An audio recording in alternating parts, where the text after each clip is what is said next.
मैं हूं आपके साथ वर्षा शर्मा। नजर डालेंगे देश दुनिया की तमाम खबरों की ओर।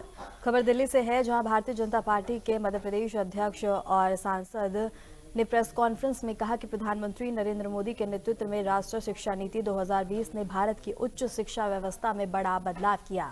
2013 से 14 की शिक्षा व्यवस्था की तुलना में देश आज काफी आगे बढ़ चुका है। उन्होंने कहा कि आजादी के बाद से शिक्षा प्रसिद्धि लागू हुई थी, जिसे बदलने की मांग लंबे समय से हो रही थी।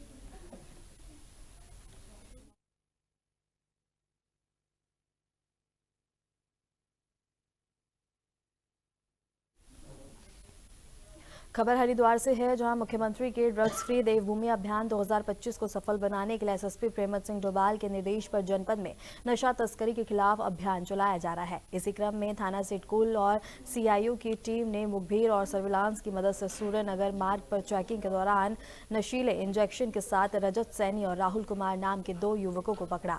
मौके पर पहुंची ड्रग्स इंस्पेक्टर अनीता भारती ने तस्करी की पुष्टि की और आरोपी वैध दस्तावेज पेश नहीं कर पाए, जिसके बाद उनके खिलाफ संबंधित धाराओं में मुकदमा दर्ज कर कार्रवाई की जा रही है।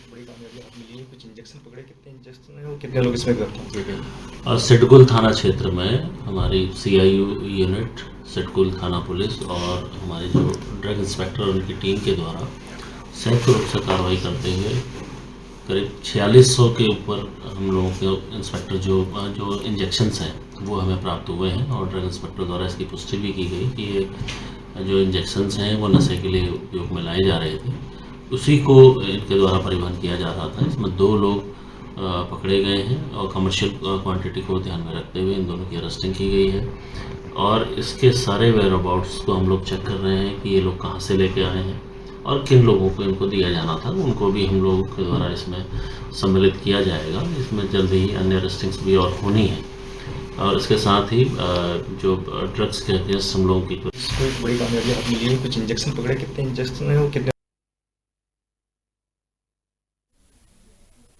खबर देहरादून से है, जहां कांग्रेस गौतम अडानी और भाजपा मणिपुर हिंसा भ्रष्टाचार जैसे कई मुद्दों को लेकर 18 दिसंबर को राजभवन मार्च करने जा रही है। पार्टी प्रदेश अध्यक्ष करण मारा नेतृत्व और सह प्रभारी सुरेंद्र शर्मा की उपस्थिति में कांग्रेस प्रदेश मुख्यालय से राजभवन तक मार्च निकाला जाएगा, जिसमें पार्टी के सभी वरिष्ठ नेता और बड़ी संख्या में कार्यकर्ता शामिल होंगे।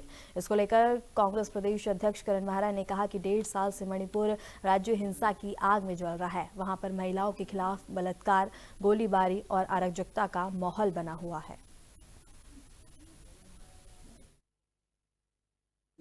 देखिए, पूरे प्रदेश से हमारे वरिष्ठ जन कांग्रेस के जितने हैं वो हमारे कार्यकर्ता जो हमारे पार्टी के आइडियोलॉजी से जुड़े हैं, आम मानस इसमें सम्मिलित होगा, क्योंकि विषय ही ऐसा है।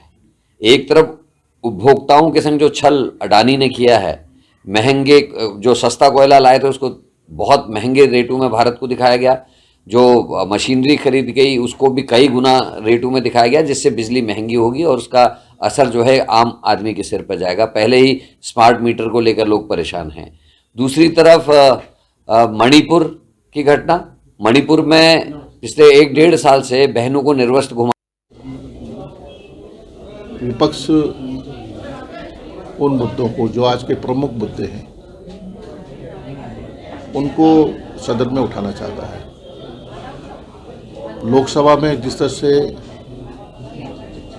कांग्रेस अध्यक्ष आदरणीय मल्लिकार्जुन खड़गे जी, हमारे नेता प्रतिपक्ष आदरणीय राहुल गांधी जी, आदरणीय प्रियंका जी, हमारे विपक्ष के सांसद लगातार सवाल कर रहे हैं अडानी और अंबानी के बारे में कि क्या रिश्ता है, आखिर क्या वजह है, लेकिन सरकार इसमें चर्चा नहीं कराना चाहती है, पूरे देश को बेचना चाहती है। देखिए, जिस तरह से मोदी सरकार पार्लियामेंट से अडानी के ऊपर उनके रिलेशंस को लेकर चर्चा से बच रहे हैं, जिस तरह से वो लोग संसद को पहली बार हमने 10 सालों में देखा है कि संसद को पक्ष नहीं चलने दे रहा है, सरकार नहीं चलने दे रहा है। इन सब मुद्दों को लेकर लोकतांत्रिक संस्थाओं की किस तरह से हत्याएं हो रही है, किस तरह से घृणा फैल रही है समाज के अंदर, देश के अंदर, वो असली मुद्दों से भटका के हम लोगों को बिल्कुल एक हाइपोथेटिक मुद्दों पे ले जा रहे हैं। इन सब चीज़ों को लेके हमारा राजभवन को लेकर घेराव है। कांग्रेस पार्टी अपनी आवाज़ बुलंद करेगी और इसका विरोध करेगी। देखिए, जिस तरह से मोदी सरकार पार्लियामेंट से अडानी के ऊपर उनके रिलेशंस को लेकर चर्चा से बच रहे हैं, जिस तरह से वो लोग संसद को पहली बार हमने 10 सालों में देखा है कि संसद को पक्ष नहीं चलने दे रहा है, सरकार नहीं चलने दे रहा है। इन सब मुद्दों को लेकर लोकतांत्रिक संस्थाओं की किस तरह से हत्याएं हो रही है, किस तरह से घृणा फैल रही है समाज के अंदर, देश के अंदर, वो असली मुद्दों से भटका के हम लोगों को एक बिल्कुल एक हाइपो। खबर यूपी के मैनपुरी से है, जहां करहल सीट से उपचुनाव जीतने वाले तेज प्रताप सिंह यादव ने शपथ ली। विधानसभा अध्यक्ष सतीश महाना ने उन्हें शपथ दिलाई। यह विधायक की विधानसभा की कार्रवाई में पहली बार शिरकत थी।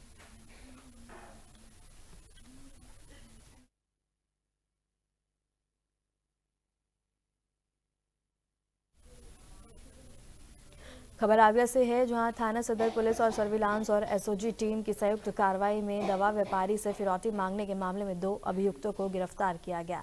जांच में पता चला कि एक आरोपी का युवती से संबंध था, जिसे छोड़ने के बाद उसने रंगदारी की साजिश रची। आरोपी ने युवती के आधार कार्ड से सिम खरीद कर धमकी दी और पत्र लिखने के लिए भाई को चोट लगने पे खून का इस्तेमाल किया गया। डीसीपी सिटी सूरज राय के निर्देश में टीम ने घटना का खुलासा कर दिया है।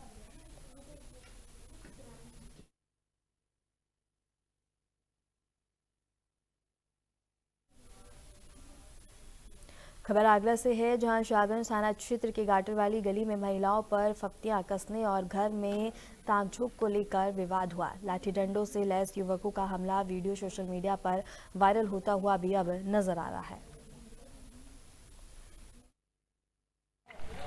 दिनांक 17 दिसंबर 2024 की रात में लगभग 1 बजे के लगभग ये सूचना प्राप्त हुई थी कि थाना खंदौली क्षेत्र में एक्सप्रेसवे पे एक एक्सीडेंट हुआ है। इस सूचना पे तत्काल थाना खंदौली की टीम वहां पहुंची और हाईवे के कर्मचारियों के सहयोग से वहां पे रेस्क्यू का काम किया गया। एक कैंटर, एक स्विफ्ट डिजायर तथा एक सियाज कार के बीच में ये एक्सीडेंट हुआ था, जिसमें 4 लोगों की मृत्यु हो गई थी तथा एक व्यक्ति जो घायल था उसे तत्काल हॉस्पिटल इलाज के लिए भेजा गया।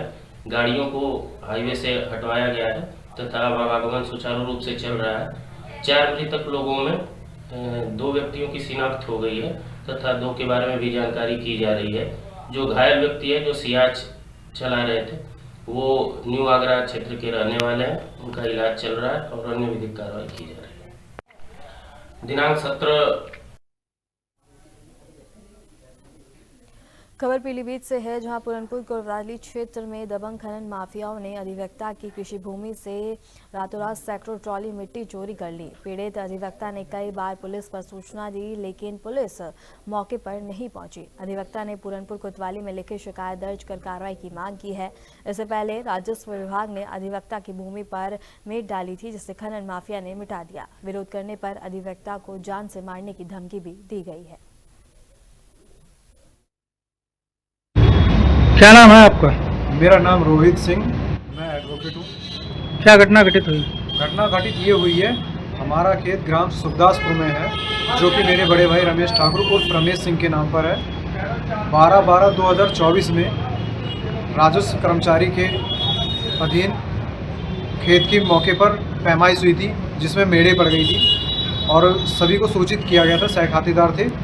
14 तारीख की शाम को रात में 11 बजे करीब उक्त लोगों ने हमारे भाई के खेत में से मिट्टी का खनन करा है। इस बात से हम लोगों ने उनकी जानकारी हुई, तो जब पूछताछ हुई तो वो गाली देने लगे, जान से मारने की धमकी देने लगे और कहा जो तुम्हें कर मिले वो कर सको कर लो। जो कर लिया है हमने, अब वो वापस नहीं होगा। इस चीज़ की सूचना हमने थाने में दी है, लेकिन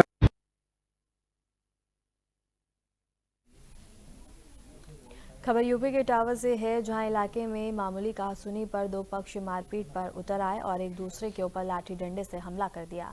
घटना के बाद पुलिस ने मामले को गंभीरता से लिया और जांच पड़ताल शुरू कर दी है।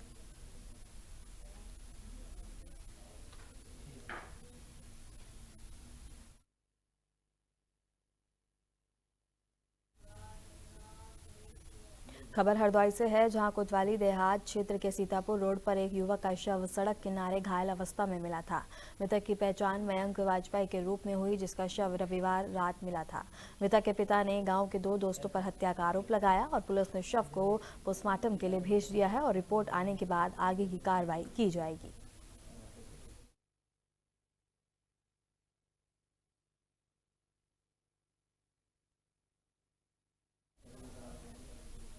खबर यूपी के बिजनौर से है, जहां धामपुर क्षेत्र में मामूली कहासुनी को लेकर युवक की गोली मारकर हत्या कर दी गई। आरोपी वारदात को अंजाम देकर मौके से फरार हो गया, जिससे इलाके में सनसनी फैल गई। पुलिस ने शव को पोस्टमार्टम के लिए भेजा और एसपी अभिषेक ने घटनास्थल का निरीक्षण किया और घटना से परिजनों का बुरा हाल है।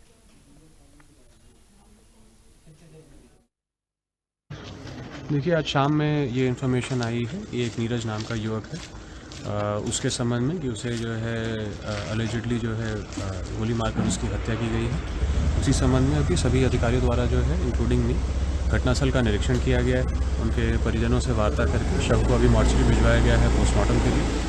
और उनका कहना है कि शाम में कोई लड़ाई झगड़ा हुआ है, उसी के संबंध में जो है ये इंसिडेंट हुआ है। उनसे अभी डिटेल पूछताछ की जा रही है और जो भी लोग इसमें इन्वॉल्व हैं उनकी यथाशीघ्र गिरफ्तारी की जाएगी। धन्यवाद। ठीक है।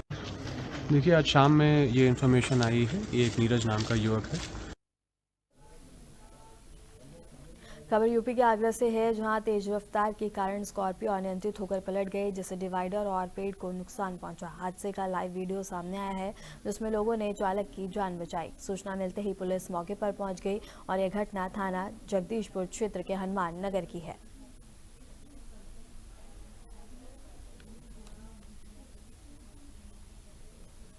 फिलहाल के लिए खबरों में इतना ही और ऐसे ही देश दुनिया की तमाम खबरों को जानने के लिए बने रहे हमारे साथ।